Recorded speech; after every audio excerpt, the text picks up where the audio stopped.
Hey, it's Care here, and I want to welcome you to my channel. So many of you are probably like, what kind of background? Where are you at? I am not in my traditional space where I shoot my videos, but I wanted to get on here because it was kind of brought to my attention in the sense that many of you don't know that I am an actual designer. So I wanted to jump on here and talk about that today. But first, if you are new to my channel, please like, subscribe, and share my channel. I talk all things business basics, so those foundational principles for your business. I'm also in the fashion space, so I give out lots of tips and things around fashion, but ultimately I help women and many entrepreneurs in general grow their businesses. So I wanted to take some time to jump into a little of my backstory today and how you, if you're interested, could possibly become a designer without formal training. So let's get right into it.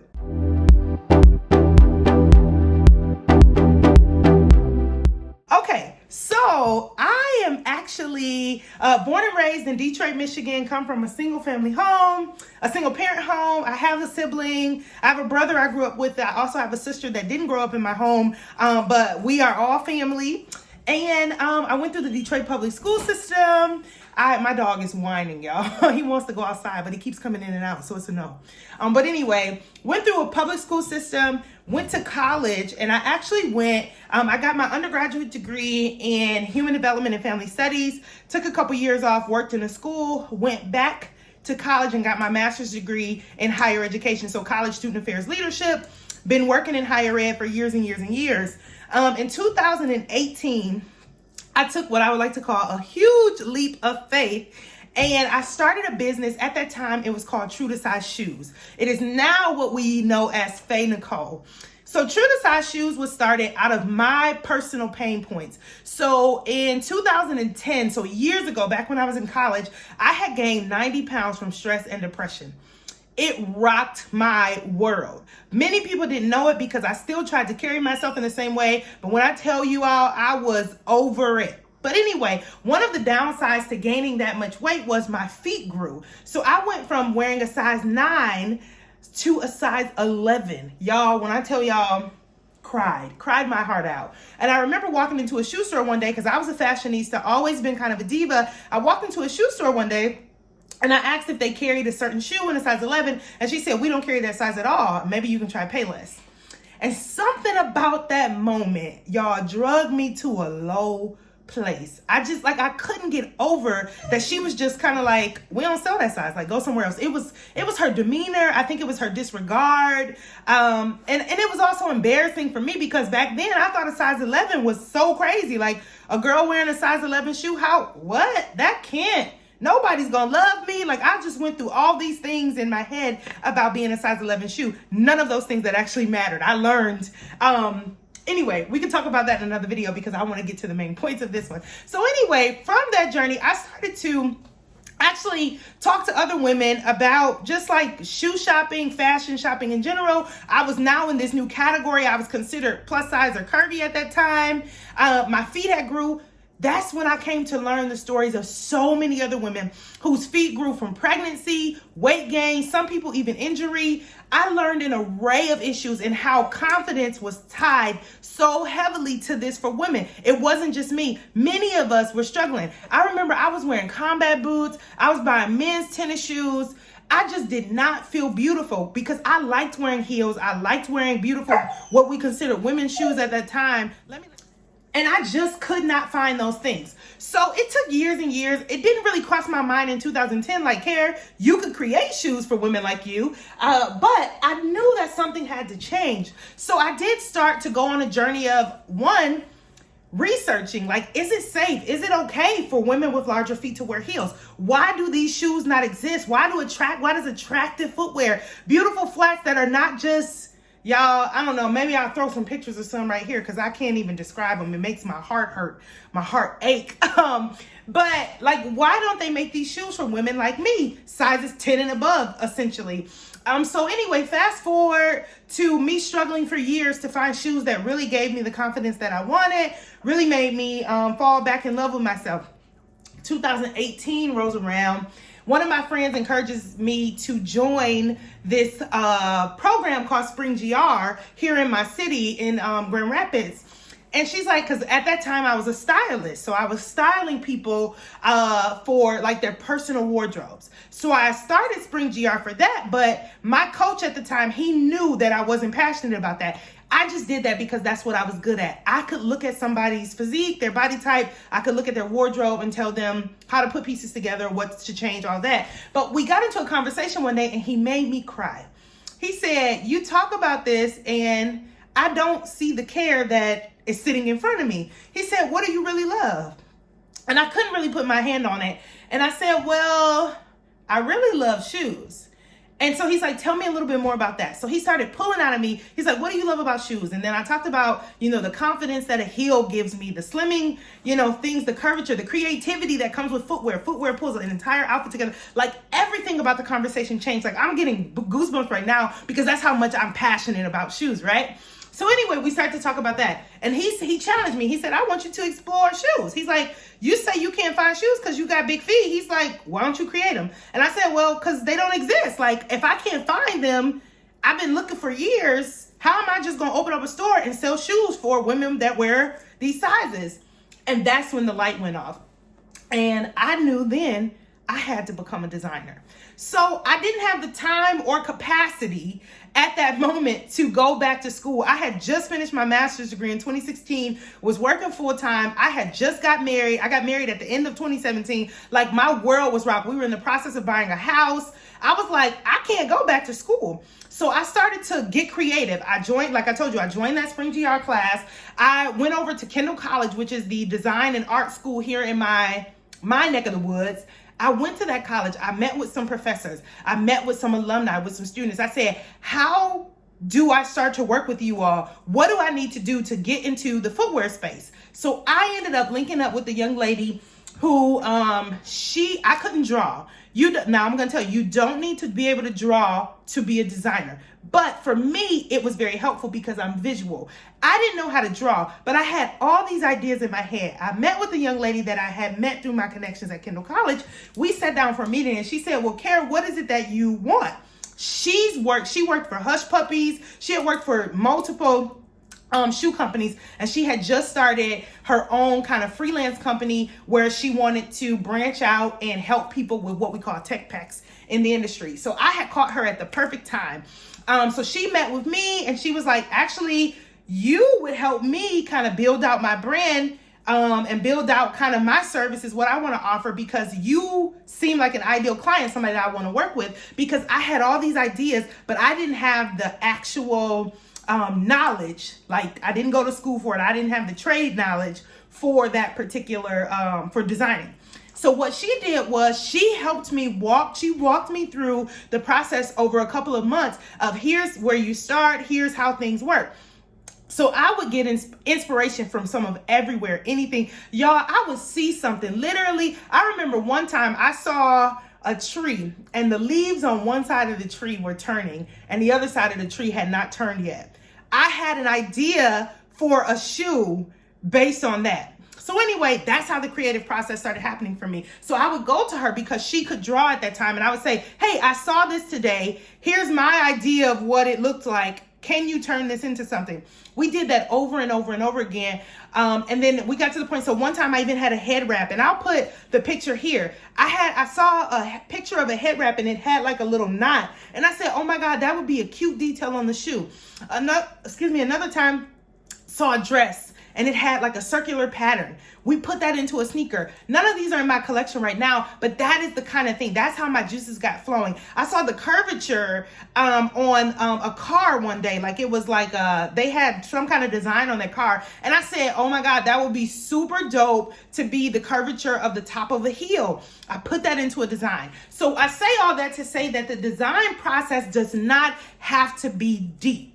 So I'm going to give y'all my top 5 steps how you can become a designer without going to school. So my first tip is to do research. Whether you connect with me, whether you connect with somebody actually in your particular niche or area, you need to talk to someone who can at least get you started in where to do your research or knowledge. So yes, Google is great. Yes, YouTube is great. Yes, you can probably buy a course. But when I tell you all, there is something different about talking to someone that is actually in the industry, who might not have had that traditional trajectory, who can lay resources on you, because that's really what I'm all about. The greatest thing about me now is I'm cutting out all the fluff for people. I went through a lot of fluff. I had to make a lot of connections and do a whole lot of stuff. I want people to come to me and say, look, I want to start designing. I have these ideas in my head. I have no idea how to get them out. And I want to connect people to the resource that's going to help them get them out their head, because that's what got me started on my journey. Because what happens is oftentimes you end up just kind of, it becomes a barrier. You have it in your head. You don't know how to get it out of your head, so you don't do it. So that's my first step. Connect with someone, find someone, if there's a school in your area. Like I told y'all, I started with Kendall College right here in my neighborhood. I don't know anybody at Kendall College. I just knew higher ed. I worked in higher ed. I know you can contact a department and say, hey, do you have any students who be interested in talking to me for extra credit or for whatever? Do they need help with putting something in their portfolio? I'm willing to give them creative access to my idea for their portfolio for graduation, whatever. I knew that kind of lingo because I do have a traditional background in higher ed. So I started with what I knew. I know education, so I started with those that are being educated in the design world. So anyway, so that's my first step. The second step that I recommend is that you maybe find a software if you cannot draw. If you can draw and sketch, so I was able to sketch enough that I could turn my design over to the young lady that I was working with, and she would actually sketch it true for me in a software. I recommend that you find a software, so it can be like, even if it's, what's it called, what's the Photoshop Pro, Adobe Pro, any of the software that you can manipulate design, shapes, squares, do that. That's the other thing. When I tell you, it does not have to be perfect. Find you a software that allows you to at least get your ideas out. Start you a sketch pad that at least lets you get your ideas out. That's step 2. That's the design process. I'm about to get into a little more lingo, but that's really what we consider the process. Getting a design out your head, putting it to paper, and then from there, you move into things like specs, materials, sourcing, all of that. So my third tip for you is, after you've started working with someone or found somebody to at least point you in the right direction for your research, you started to get some of your ideas out your head. The third thing that I recommend that you do is that you research materials for your particular industry. So right now I'm talking about footwear. There are different layers to footwear. There's an upper, you have your sole, your midsole, your insole, all that. And there's a bottom layer, or what we call a last, which is like, your last would be like your heel. That's the foundation. A cheat tip, what I did when I realized, you know what, I have all these cool designs in my head. I said, but what's making it so hard for me to get these designs from sketch to actual production is the fact that we keep having to make new lasts. That gets really expensive. That takes a lot more design, all of that. I just started to change the upper. So I would make a heel design. So maybe let's just say it was a block heel. I wish I had, trying to see, I don't have any, I always have shoes laying around, y'all. Now I don't have any shoes laying around in this moment. But the last, so if I had a heel, for example, I would take that block heel, and then I would say, you know what, instead of it just being instead of it being a plastic toe and a ribbon around the ankle, we're gonna make a pump, a full-blown pump out of this shoe. So we're gonna close off the top of it. I don't have to change the last. All I'm doing is changing the upper. That's gonna save you so much time in your design process as well. So there's something called a tech pack, and a tech pack is what you put all of your specs, your materials, all of that in.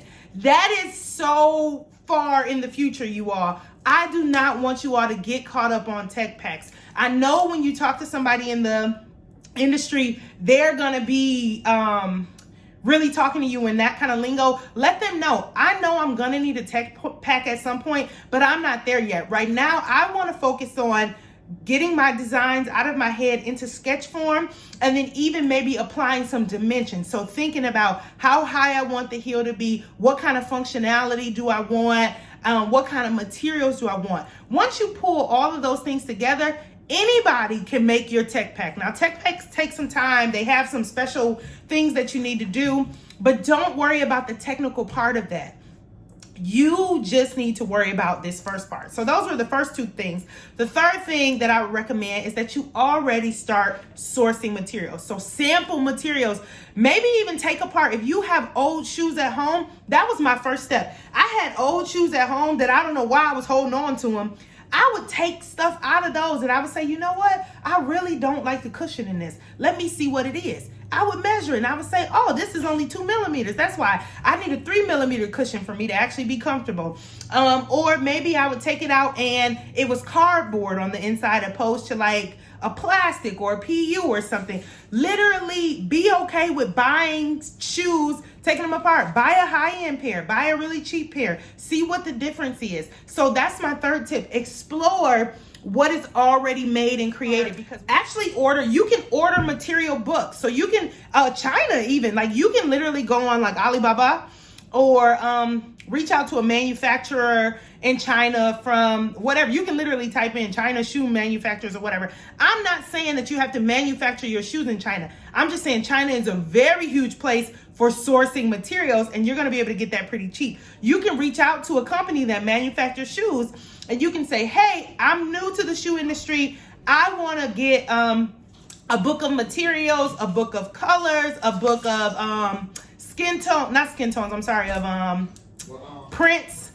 Because that's another thing that they do is you can do different animal prints or different structural prints, all of that. There are different types of leathers, vegan leathers, there's PU materials, so many materials. You want to narrow down some of your favorite materials. The reason that I say that is pretty high before you even start the tech pack or before all of that, because it's gonna help you with your design. But not only is it gonna help you with your design, it's gonna help you with the functionality, because believe it or not, material matters. You can't put every kind of material on a boot that's meant for winter. Some of them are going to welt if they get wet. Some of them are not going to, they're gonna swell up. Some of them are gonna get stained. It depends on what you want. Sandals, same thing for heels and stuff. You can't put every kind of material inside of a heel. For if you want some type of stability, it probably needs to be made out of a certain something, have something inside of it. It can't be super hollow. There are things. So you want to start to source those materials, and then also knowing what's available. Right now, we're in the world of Corona. A lot of things have become less available or become more expensive. That's another reason it's super important for you to look at your materials, because that also will help you set your budget for when you get started. So that's the third thing. The fourth thing that I recommend that you do is, y'all, show people. I have met so many entrepreneurs, in particular because I work with a lot of women entrepreneurs. All the women are scared that other women gonna steal their ideas. Why are women thieves? Like, where do we get this mindset? But anyway, the reason that I say that is because whoever you're making your shoes for, whether it's women, whether it's men, whatever, children, you need to show people, because before you invest all of this money into your designs, because the tech pack process is expensive, y'all. I'm gonna get to that. It's not a cheap process. It's well worth it, but it's not a cheap process. Before you get to that point, you gotta know whether or not people even like this stuff, whether they want it. Because the thing about being a designer is you get super creative in your head. We create things that sometimes they don't even function. Like, y'all seen the clothes with the zippers that have no point. Zippers are just cool. Some people hate that. If your primary audience hates useless zippers and you put useless zippers all over your shoes, that doesn't make a ton of sense. Or if you make nothing but heels and the primary audience that you're looking at really is looking for fancy flats, you really need to know that. So you want to get feedback from folks. Showing your sketches. Here's the thing about when you show people your stuff, they still have to put in the work to steal your stuff. That's what a lot of people don't realize, is most people are not even willing to put in the work that it's going to take to steal your stuff. You're showing it to them at the sketch phase. You're showing it to them at the material phase. I'm not saying go and get your product made and sampled and then show it to people. That's a whole nother level of feedback that we can talk about later. I'm just talking about the design process in general. The reason that is a good thing to do is because you're able to manipulate, adjust, or even get new ideas from people who will be willing to buy before you invest a lot of money. So that's my fourth thing. Then my fifth thing to being a designer, I'm just gonna tell y'all, save some money. My dogs are barking, so I'm gonna let them in. But save some money. Designing shoes is not cheap. It's not cheap. I'm not gonna sugarcoat it. I'm definitely not gonna act like you're just gonna spend $300 and you're gonna have all the things you need. You're not. Being a designer can be expensive. Now, can you cut costs in some ways? Yes. Part of it being those first 4 steps I told you, doing that homework, being patient in your design process. You don't have to go to school for any of that. All you have to do is dedicate time to getting those things done. Drawing out your stuff or getting somebody to help you draw out your stuff. Searching and sourcing materials, doing your research on stuff, and then showing people. Then from there, that's when you move into, saving, or you can save your money while you're doing that. But y'all, right now we're living in a COVID world. So I'll give you an example. So it is currently December of 2021.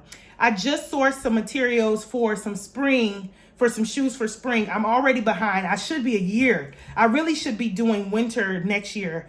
Winter 2022, but I couldn't. I haven't been able to do that because shipping costs have been so high. I've had to scale back my collections. It's been crazy. But anyway, I just tried to source a snakeskin material for a sandal. So a sandal I launched 2 years ago had a snakeskin material. I was able to get that material for $7, y'all. It was like $7 for like a couple yards. So with those couple yards, I was able, because it was a sandal, I was able to make quite a few pairs. Y'all, that same material right now, $36 a yard. $36. I said, what happened? Now, that's not uncommon, y'all. It's not. Also, material, I got it really cheap. When I did start it, I did know that wasn't typical, that a material would be that. I had got it at the end of the season. They were able to source it in a really high quantity. That's why I was able to get it for so cheap. It's very different. But I'm just telling you, save your money, because shipping shoes is expensive, especially if you manufacture outside of the country. Even if you manufacture in the country, depending on where, there are only a couple places in the country that'll probably manufacture for you, but the manufacturing costs are super, super expensive and super high. But anyway, you don't necessarily have to go to school to be a designer. Do I recommend it? Sure. If that's what you have time for, if that's what you want to do. If you are not going to go to school, you are going to have to do some research. It's actually fun, especially if you commit to it. Work with somebody. Feel free to reach out to me. If you have questions in particular about becoming a designer or how to get started, or even just the quick tips I just gave you. But anyway, I just want to share a little bit of my story and give you all a couple of quick tips. I will do a more in-depth video at some point, because I do want to walk through like a step-by-step of the process of like, here's what it looks like to sketch. Here's what it looks like to do specs. Here's what it looks like to source materials. So I might actually make that a series at some point. But I want you all to get your mindset right as of right now around whether you're going to go to school to be a designer, or whether you're not going to go to school and you're going to really do this hardcore research, collaboration kind of model. Collaboration is really what's going to set you apart in this world, because you can collab with other folks instead of spending time and money to go to school for something. You can collab with folks that can do those missing pieces. So for me, I was just missing the piece on drawing. I don't know how to draw. And then putting my tech pack together in a way that the manufacturer understood. I didn't know how to do that. Got that knowledge from working with somebody. I can now do my own tech pack. So it's going to be a process. It's going to be a journey, but it'll totally be worth it. I launch new designs every season, and I love it. Love being a designer. Will not be going to school for it because I don't have to anymore. And also I've built the knowledge and the backbone and background and relationships with manufacturers that I'm able to get pretty much anything that I have in my head out and into real production. So I hope you enjoyed this video. Please leave me a thumbs up. Please subscribe to this channel, share it, and come back for more videos. So I hope you all have a blessed and wonderful day. Bye, y'all.